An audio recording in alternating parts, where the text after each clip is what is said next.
El libro de los Salmos. Salmo 1. Baluarte de la verdad.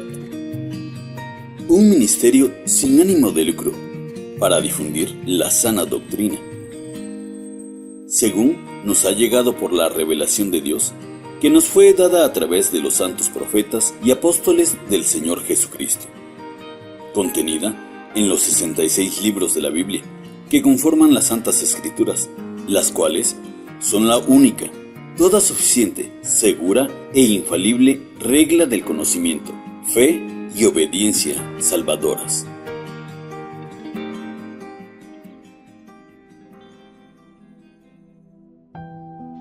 Un saludo tengan todos en este maravilloso día. Nuestro Ministerio Baluarte de la Verdad quiere inaugurar un nuevo espacio en el cual podamos compartir enseñanzas bíblicas, pero más allá de la apología, más allá de la teología profunda, queremos dar enseñanzas prácticas extraídas de verdades bíblicas del libro de los Salmos. En este caso, vamos a estar meditando en las maravillosas verdades prácticas que este libro nos deja y que son perfectamente aplicables a nuestros tiempos y a nuestra vida cotidiana. Y en el día de hoy empezaremos por el Salmo 1, que en nuestras Biblias dice: Bienaventurado el varón que no anduvo en consejo de malos, ni estuvo en camino de pecadores, ni en silla de escarnecedores se ha sentado, sino que en la ley de Jehová está su delicia, y en su ley medita de día y de noche.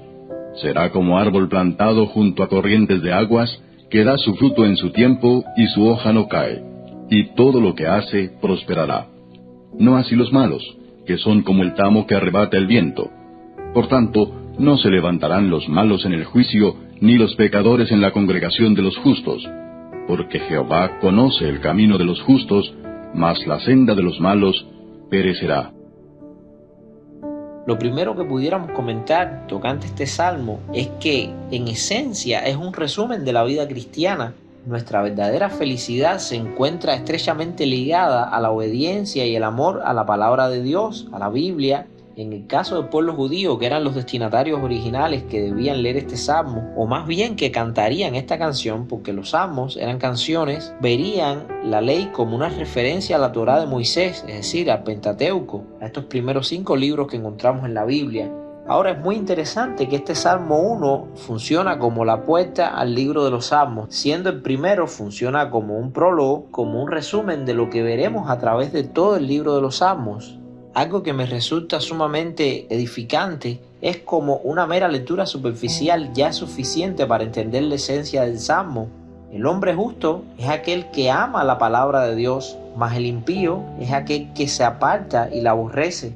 Y veremos que en la práctica quien más cerca está de Dios no es aquella persona que obra milagros, no es aquel que el don de la retórica está en su boca y cada vez que habla nos conmueve, no es aquel que se viste con la ropa más santa, ni el que más se arrodilla o llora en un tiempo de alabanza, sino que la persona que está más cerca del amor de Dios genuino, aquel que es capaz de adorarle en espíritu y en verdad, es quien más conoce de la palabra. Y no me refiero en este caso a verdades teológicas profundas, no necesariamente tiene que ser aquel que entiende la hermenéutica, sino en aquella persona que acude en todo momento a la Biblia para aplicar principios a su vida práctica. Porque como nos enseñó el Señor Jesús, el que le ama guarda sus mandamientos, y es lo que quiere decirnos este salmo. El hombre justo buscará el reino de Dios y su justicia como prioridad. En cambio, el hombre impío que no ama a Dios no ve necesario el escudriñar su palabra, ni el Espíritu Santo, usando el temor a Dios, le inquietará para obedecerla y amarla. Ahora procederemos a un análisis de cada uno de los versículos para poder extraer las verdades fundamentales que Dios quiere darnos para enriquecer nuestro crecimiento espiritual a través de este salmo. Bienaventurado el varón que no anduvo en consejo de malos, ni estuvo en camino de pecadores, ni en silla de escarnecedores se ha sentado. Una traducción más práctica diría: qué alegría para los que no siguen el consejo de los malos, ni andan con pecadores, ni se juntan con burladores. Y me llama poderosamente la atención que la primera palabra con la que el libro de los Salmos empieza es bienaventurado. Y es casi imposible no escucharla y remontarnos a Mateo capítulo 5, donde Jesús, empezando su ministerio y proclamando el mayor sermón de todos los tiempos sobre el monte de los olivos frente al templo, abre su boca en bienaventuranzas. La palabra usada en el hebreo original es Esher. Esher en esencia significa felicidad personal, dichoso, bienaventurado.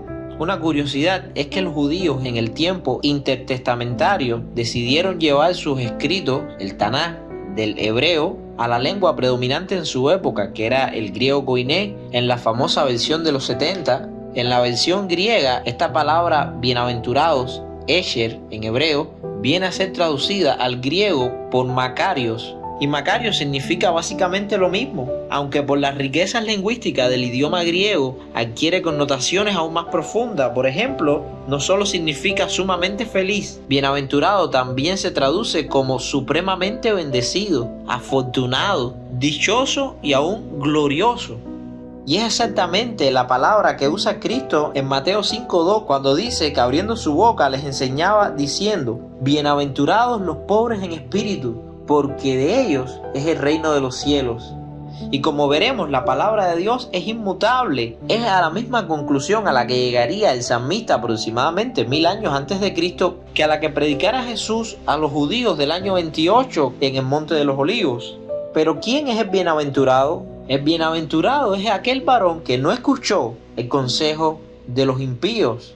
Un ejemplo negativo de esto pudiéramos verlo en el hijo de Salomón, Roboam, que se negó a escuchar el consejo de los sabios y decidió hacerle caso al consejo de jóvenes sin experiencia que le guiaron por el mal camino, conduciendo su arrogancia y su falta de temor a Dios a la división del reino de Israel, precisamente porque el hijo de Salomón no le interesaba el consejo de Dios. Y esto es consecuencia directa del mal ejemplo que recibió Roboam de su padre Salomón, quien, aunque pudiera tener un conocimiento teológico profundo para la época, dado que era un hombre dotado por sabiduría de parte de Dios, no supo guiar a la nación. Tal vez David, su abuelo, no era el mejor teólogo, no escribía los proverbios de la profundidad de Salomón, ni un tratado tan altamente filosófico como fue el libro de Eclesiastés, pero vivía una vida cristiana práctica. Y aunque sí, David no estuvo expenso de errores y bastantes pecados se narran sobre el dulce cantor de Israel, cuando lleguemos al Salmo 51 veremos por qué la palabra nos deja claro que era un hombre conforme al corazón de Dios. Sin embargo, la insensatez del sabio Salomón de no educar a su hijo conforme a la palabra de Dios trajo como resultado que Roboam no buscara el consejo del Señor y prefiriera escuchar a jóvenes inexpertos, y así se cumple negativamente lo que dice el Salmo 1. Así vemos como un solo versículo de la Biblia contiene un nivel de realidad tan absoluto que se cumple indiscutiblemente, ya sea para bien a aquellos que aman a Dios y le obedecen, o ya sea para condenación a aquellos que desobedecen y se apartan del consejo. ¿Y cuál sería el consejo y la compañía que debe evitar un hombre piadoso? Bueno, primeramente debiéramos evitar el consejo de los malos, el camino de los pecadores y la silla de los escarnecedores. ¿Y quiénes son los malos? Bueno, los malos son aquellos que o bien obran directamente el daño por el mero placer de hacerlo, pero también es aquel que se priva de hacer el bien. Para nosotros resulta sumamente fácil ver la maldad en hombres como Caín, alguien que activamente daña a los demás por el mero placer de hacerlo, o ya sea porque no tiene dominio propio suficiente para no actuar conforme a la naturaleza pecaminosa.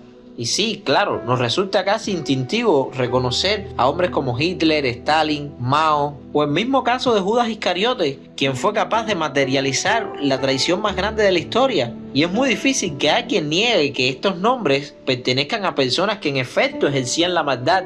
Ninguna persona en su sano juicio quisiera sentarse para escuchar los consejos que le pudieran dar hombres como Caín, Hitler, Stalin o Judas. Pero también existe otro modo de obrar el mal, y es cuando no hacemos el bien. Si bien Judas Iscariote traicionó al Señor yendo delante de las autoridades que le buscaban para matarle y ofreciéndose para entregarles a Cristo, otro de sus discípulos le traiciona de una manera distinta, tal vez más sutil, pero igual de cruel.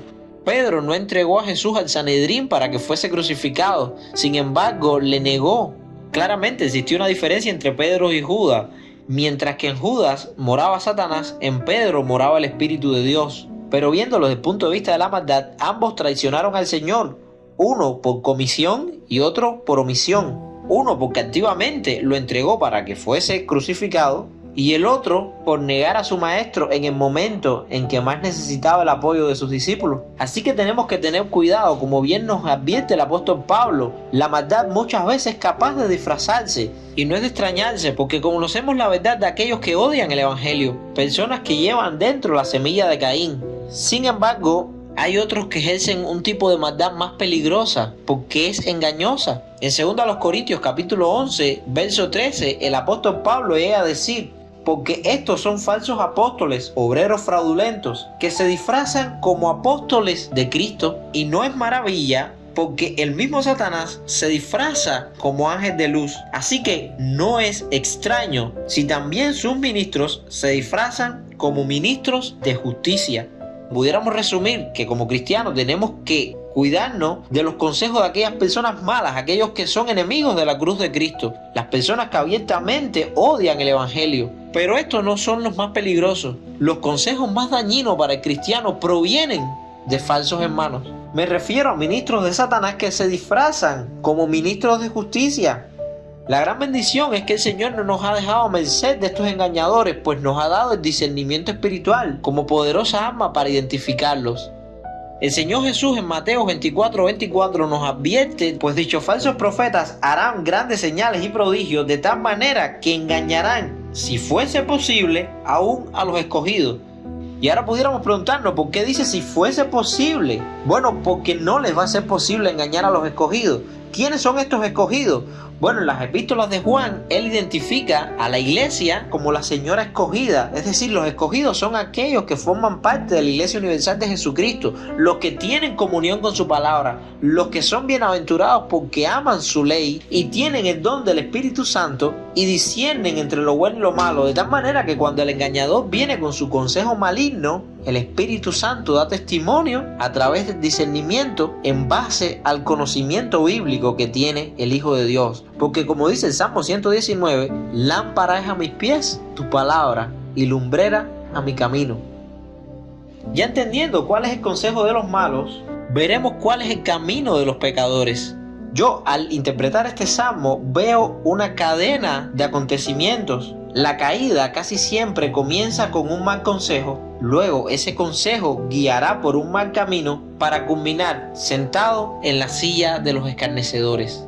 Porque siendo honestos, cuando prestamos nuestro oído a escuchar los consejos de los malos, hay altísimos niveles de probabilidad de que terminemos haciéndole caso. Y el consejo de los malos siempre va a ser hacia el camino ancho. Y este camino sabemos que lleva a la perdición. En el capítulo 7 de Mateo, el Señor Jesús nos decía que tenemos que entrar por la puerta estrecha, porque ancha es la puerta y espacioso el camino que lleva a la perdición, y muchos son los que lamentablemente entran por ellas. Así que, ¿cuál es el camino de los pecadores? La palabra griega para pecador, hamartía, significa errar al blanco. Así que la vereda de los pecadores es el camino de aquellos que viven errando, fallando, porque pecado es transgresión de la ley del Señor. Pues como diría Proverbios 12:28, en el camino de la justicia está la vida, y en sus caminos no hay muerte. Pero Proverbios 14:12 añade, hay caminos que al hombre le parecen derechos, pero su fin es camino de muerte. Y esta verdad se vuelve a repetir en Proverbios 16:25. Hermanos, el cristiano escucha la voz del buen pastor, y el buen pastor nos dice que Él es el camino, la verdad y la vida. Así que, ¿cuál es el camino de los pecadores? El camino de la muerte. ¿Y cuál es el camino de los rectos? El camino de la vida. ¿Y quién es el camino, la verdad y la vida? Es Cristo. Entonces nuestro camino es Cristo. Y por último tenemos la silla de los escarnecedores, o como leíamos en la otra versión, de los burladores. ¿Y de qué se ríen aquellos burladores? El burlador se ríe del justo, porque para él la justicia es lo malo. Como dice la Escritura, que el hombre impío a lo malo llama bueno, y a lo bueno llama malo.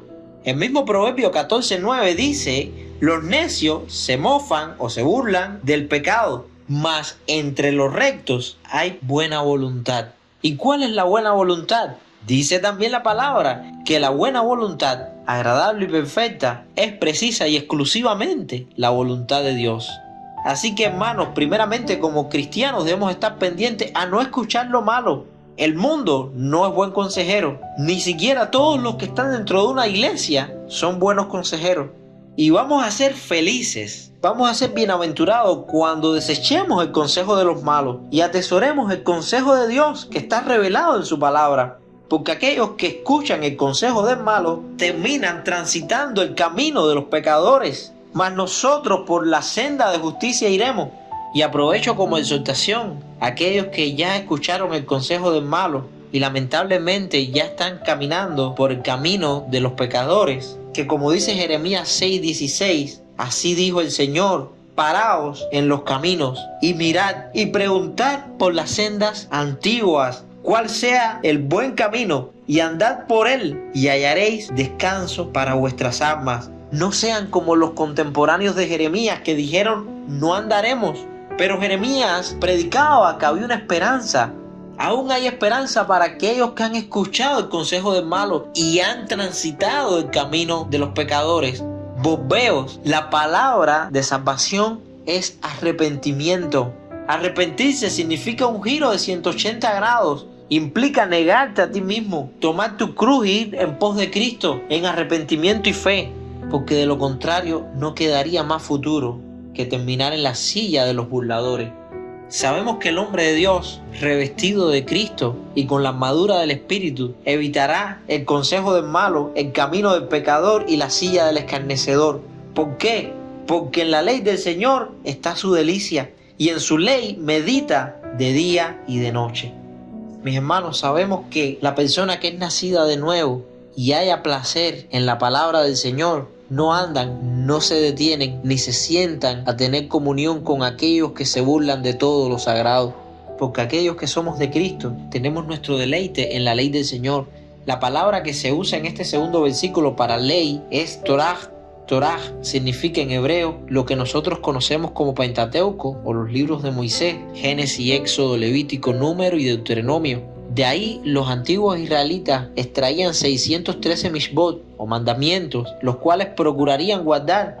Ya teniendo la revelación de Cristo completa, los cristianos ya no tienen 613 mandamientos, tienen la ley de Cristo. Ya no son tablas de piedra como en los tiempos de Moisés, sino que ya nosotros vivimos en el cumplimiento de la profecía de Jeremías 31:31, cuando el Señor dice que hará un nuevo pacto en los cuales ya Él escribiría su ley en nuestros corazones. El Señor Jesús dijo: quien me ama, guarda mis mandamientos. En Mateo 11:30, el Señor Jesús dijo: para aquellos que hemos nacido de Él, su yugo es fácil y ligera su carga.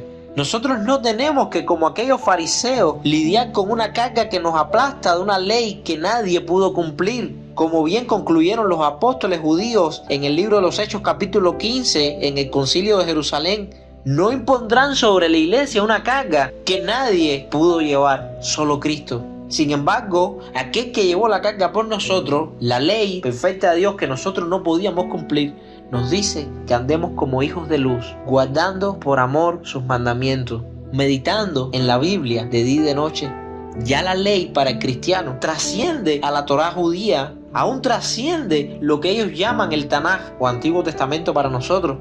La ley de Jesús se materializa en las cartas de Pablo como una fe que obra por el amor. Sin embargo, a mí me gusta definir el Salmo 1 como una búsqueda de la felicidad, pues como empezamos, bienaventurado significa feliz. ¿Y quiénes son los felices? Los que no escuchan al malvado, los que no caminan con el pecador, ni se sientan con el burlador. Los felices, bienaventurados, benditos de Dios, son los que meditan en la Biblia de día y de noche. Y estos serán como un árbol que extiende sus raíces junto a corrientes de agua. Por tanto, va a dar su fruto a su tiempo y su hoja no cae. Es interesante que en el texto griego del Nuevo Testamento, para los cristianos, Pablo usa el término griego de neófito para aquellos que han nacido de nuevo. ¿Qué significa neófito en griego? Neo es nuevo y fitos planta. Así que ¿quiénes son los neófitos? Son nuevas plantas. Son las nuevas plantas en el huerto de nuestro Dios. Aquel que luego de que se le predique el evangelio viene a Cristo en arrepentimiento y fe es un neófito, una nueva planta para el Señor. Pero cuando esa planta es guiada por el Espíritu Santo, entonces es semejante a aquella semilla de la parábola del sembrador que cayó en buena tierra, porque cae junto a aguas de reposo. El Señor Jesús afirma en Juan 7:38, el que cree en mí, como dice la Escritura, de su interior correrán ríos de agua viva. Anteriormente, en el capítulo 4, cuando Jesús se encuentra con la samaritana, le dice: si tú supieses quién te habla, me pedirías agua y yo te daría agua viva. Y dice que aquel que bebe del agua viva que da Cristo no tendrá sed jamás. Es mi oración que nuestra respuesta sea igual que la de la samaritana: Señor, dame de esa agua viva. El Salmo dice que aquellos que son una nueva planta por medio del arrepentimiento y la fe en el Evangelio de Jesucristo se convertirán en árboles fuertes porque están plantados junto a aguas de reposo. Y ese árbol enraizado en la verdad se caracteriza por algo: da el fruto en su tiempo. Cada árbol da un fruto. Un árbol no puede dar varios frutos. Como dice Jesús, que una fuente no puede dar agua dulce y agua amarga. De la misma manera, la mata de mango no puede dar mango y guayaba. Si es una mata de mango, da mango. ¿Y cuál es ese fruto que da su tiempo? Bueno, según Pablo en Gálatas 5:22 dice: mas el fruto, no los frutos, sino más el fruto del Espíritu, hablando del Espíritu Santo, es amor, gozo, paz, paciencia, benignidad, bondad, fe, mansedumbre y templanza. Todas estas características no son diferentes frutos, sino que todas ellas son descripciones de lo que es el fruto del Espíritu. Y qué bendición saber que cuando nos apartamos del mal, del pecado y de la burla y ponemos como prioridad máxima la palabra de Dios, la cual produce que de nuestro interior corran ríos de agua viva, vamos a ser ese árbol frondoso en el huerto de Dios, que da el fruto del Espíritu a su tiempo y su hoja no cae. ¡Qué bendición, qué bienaventuranza! Como empieza el Salmo diciendo: y todo lo que hace prosperará. ¿Por qué? Porque lo está haciendo en el tiempo de Dios, con el fruto de Dios y guiándose por el consejo de Dios contenido en su palabra revelada.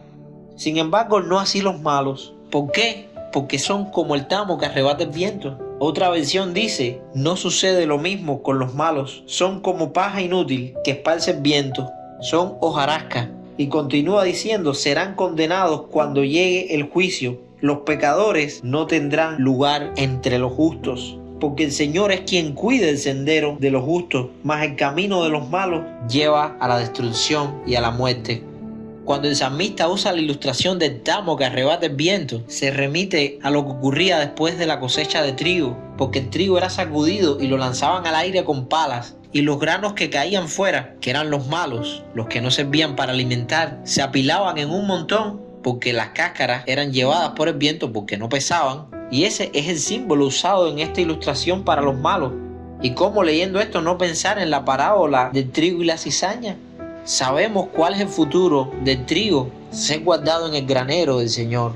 Y también, lamentablemente, sabemos cuál es el destino final de la cizaña, y es el quemado.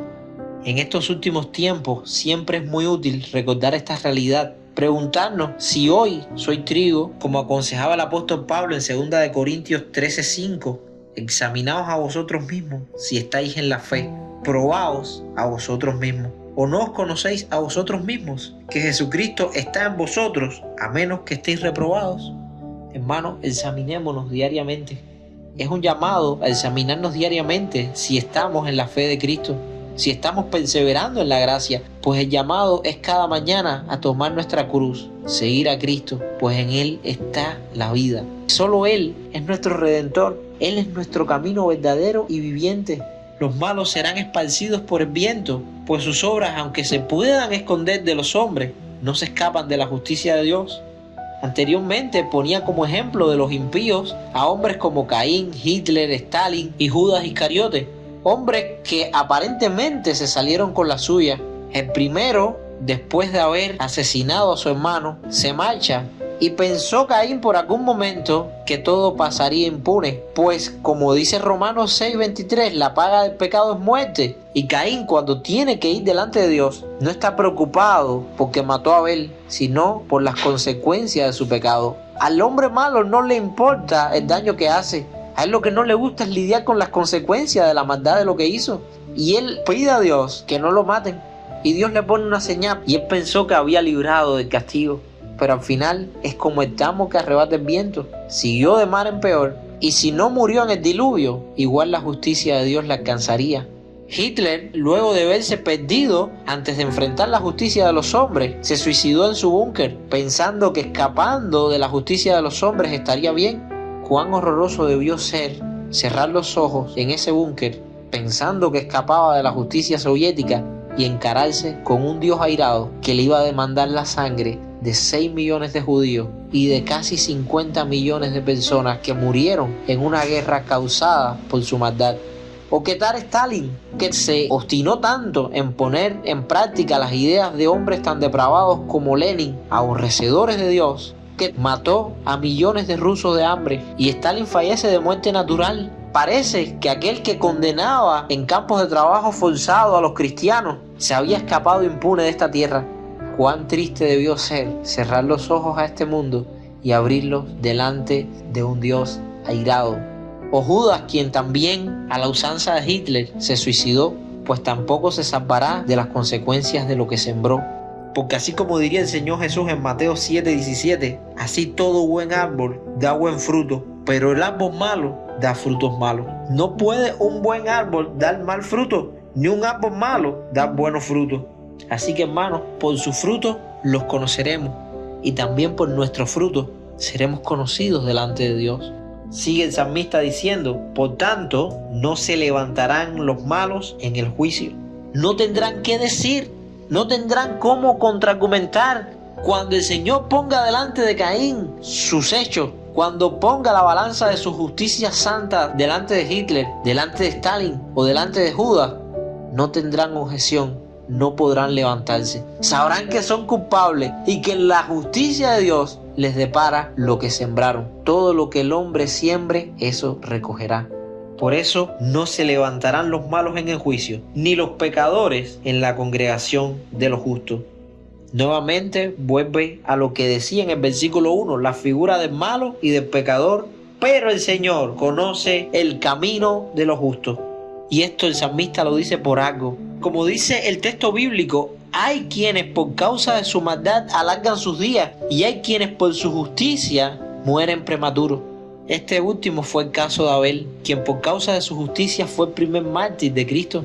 Sin embargo, el salmista tiene que decir que el Señor conoce la senda de los justos, porque a veces los justos se sienten como que olvidados de Dios, porque ven como los malos prosperan. Y este fue el motivo de lo que inspiró al salmista Asaf en el Salmo 73 a meditar en cómo los malos prosperaban, a punto que en el versículo 13 termina diciendo: verdaderamente en vano he limpiado mi corazón y lavado mis manos en inocencia. En otras palabras, Asaf está diciendo: toda mi justicia ha sido por gusto. Vivo en una generación donde el impío prospera y yo en vano me he guardado para el Señor.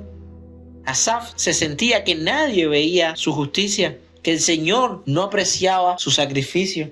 Pero ocurrió algo que aclaró la mente de Asaf. En el versículo 17 afirma: hasta que entrando en el santuario de Dios comprendí el fin de ellos. Qué bueno es buscar el consejo del Señor. Él entró buscando respuestas, no en el consejo de los malos, no en el camino de los pecadores, ni en la silla del escarnecedor. Él buscó el consejo en la presencia de Dios. Dice que entrando en el santuario de Dios, comprendió el fin de los impíos. Ciertamente los has puesto en deslizadero, en asolamiento los harás caer. Como han sido asolados de repente, perecieron, se consumieron de terrores. Ciertamente los has puesto en deslizadero, en asolamiento los harás caer. Sí, hermano, Dios ve tu esfuerzo, Dios ve que tú lo amas, porque el Señor conoce el camino de los justos.